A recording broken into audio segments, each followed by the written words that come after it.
Hello, and welcome to Way Too Soothing Sleep Stories.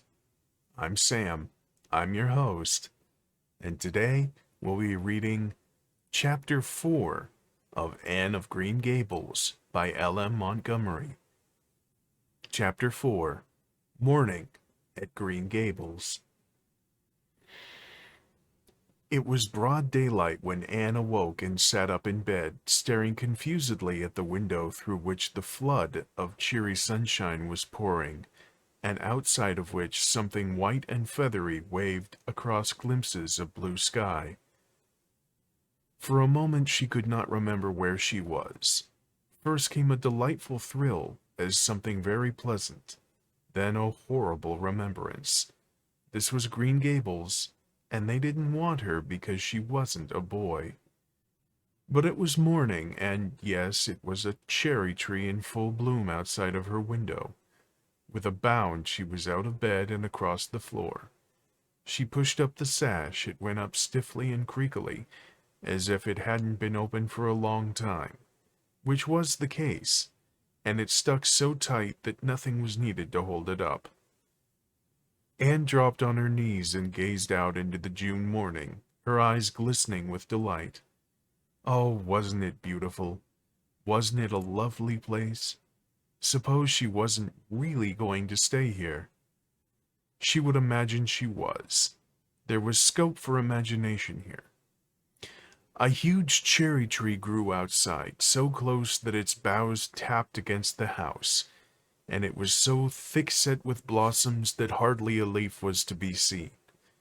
On both sides of the house was a big orchard, one of apple trees and one of cherry trees, also showered over with blossoms, and their grass was all sprinkled with dandelions.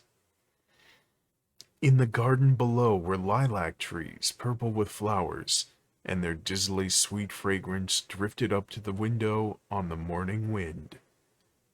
Below the garden, a green field lush with clover sloped down to the hollow where the brook ran, and where scores of white birches grew, upspringing airily out of an undergrowth suggestive of delightful possibilities in ferns and mosses and woodsy things generally.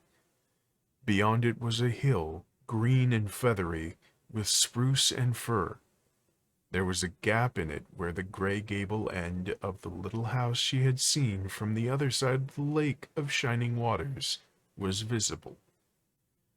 Off to the left were the big barns, and beyond them, away down over green, low-sloping fields, was a sparkling blue glimpse of sea.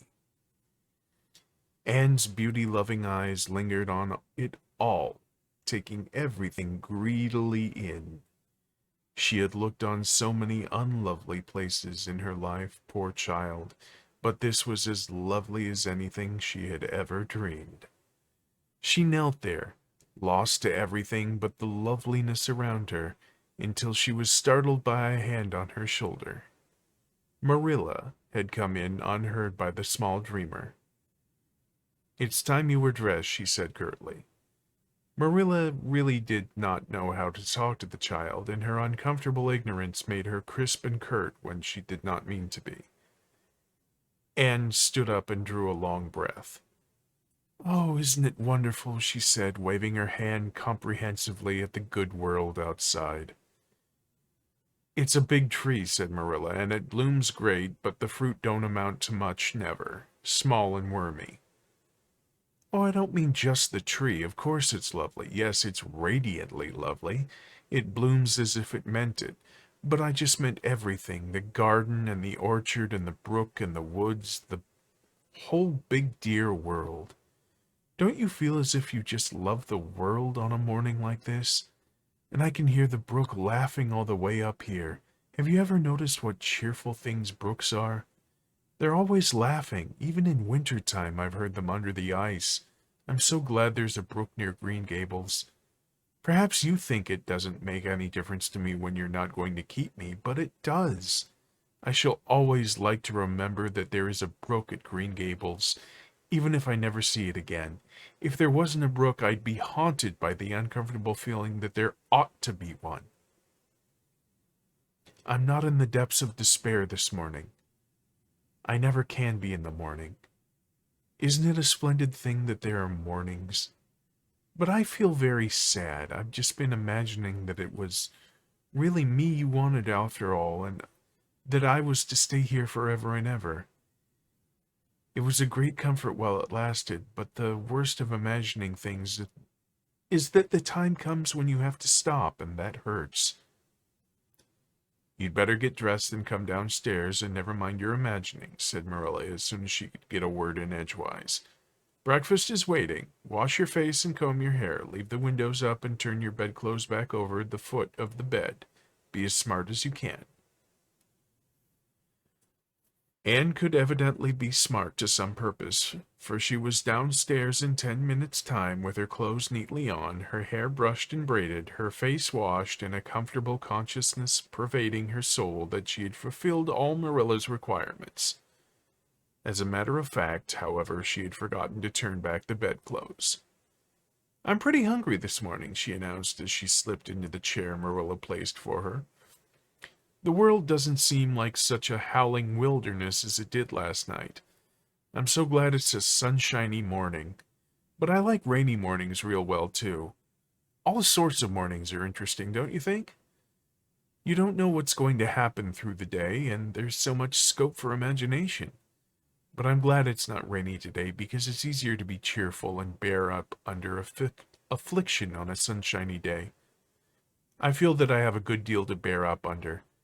It's all very well to read about sorrows and imagine yourself living through them heroically, but it's not so nice when you really come to have them, is it?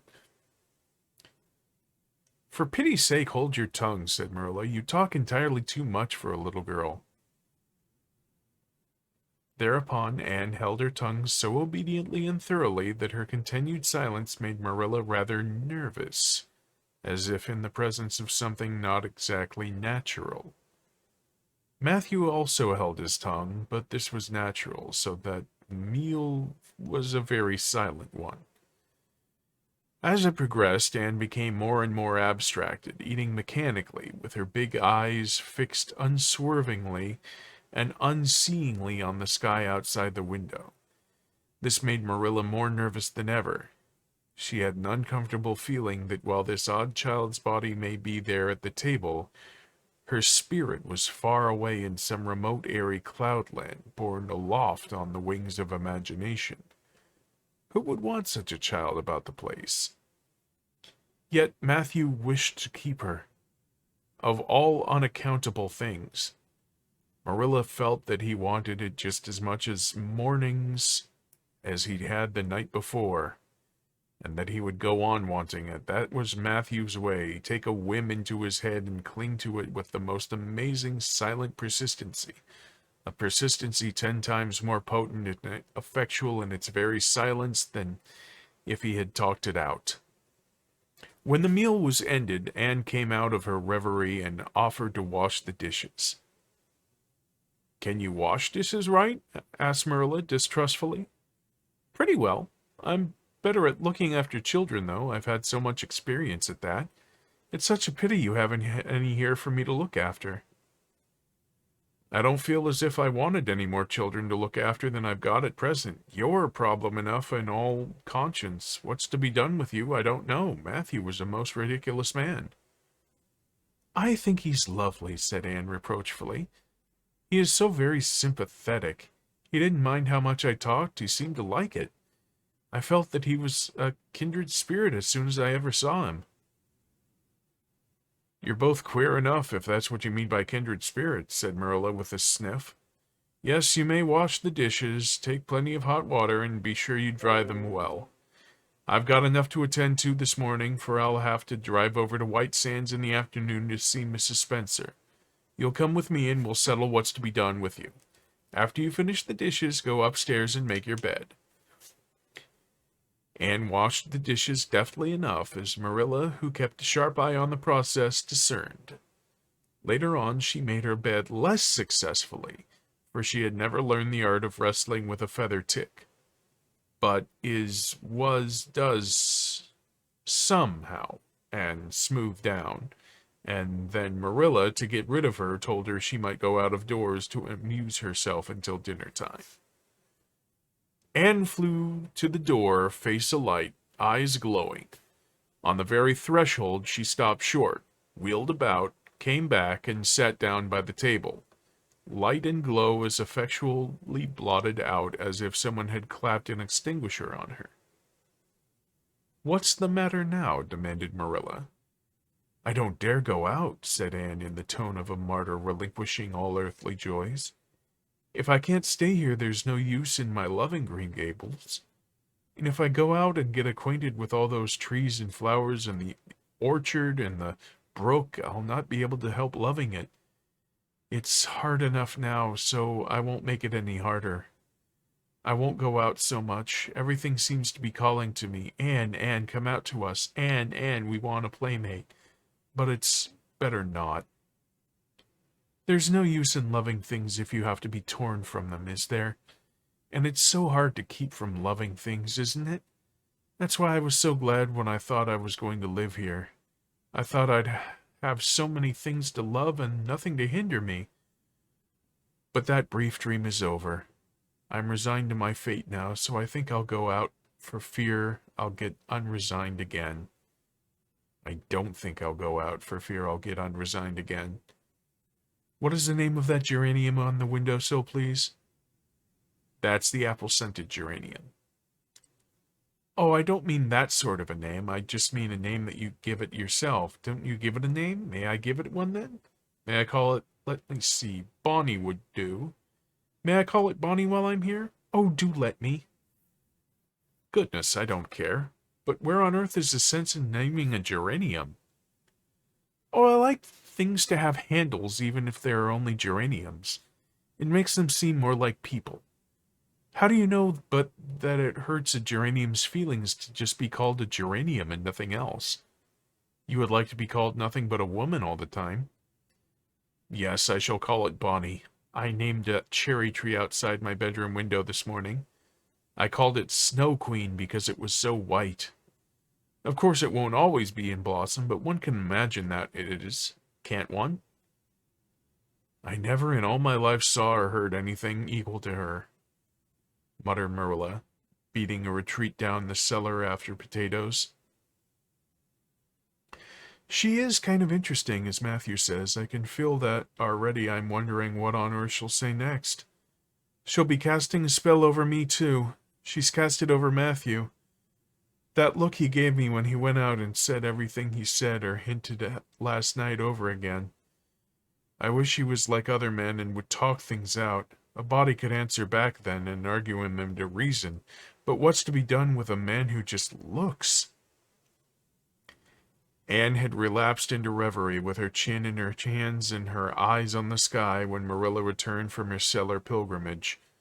There Marilla had left until the early dinner was on the table. "I suppose I can have the mare and buggy this afternoon, Matthew," said Marilla. Matthew nodded and looked wistfully at Anne. Marilla intercepted the look and said grimly, "I'm going to drive over to White Sands and settle this thing. I'll take Anne with me, and Mrs. Spencer will probably make arrangements to send her back to Nova Scotia at once.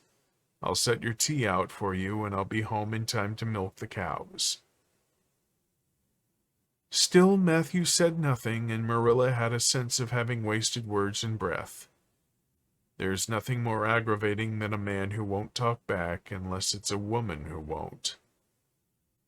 Matthew hitched the sorrel into the buggy in due time, and Marilla and Anne set off. Matthew opened the yard gate for them, and they drove slowly through. He said, to nobody in particular as it seemed, "Little Jerry Boat from the creek was here this morning, and I told him I guessed I'd hire him for the summer." Marilla made no reply, but she hit the unlucky sorrel such a vicious clip with the whip that the fat mare, unused to such treatment, whizzed indignantly down the lane at an alarming pace. Marilla looked back once as the buggy bounced along and saw that aggravating Matthew leaning over the gate, looking wistfully after them. And that was chapter 4 of Anne of Green Gables. Morning comes to Green Gables. Stay tuned next Sunday for chapter 5, Anne's History. This is Way Too Soothing, which is part of Way Too Late TV. You can catch me all over the internet in one spot at waytoolatetv.com. Until next time, good night, my night owls. Sleep well when you get there.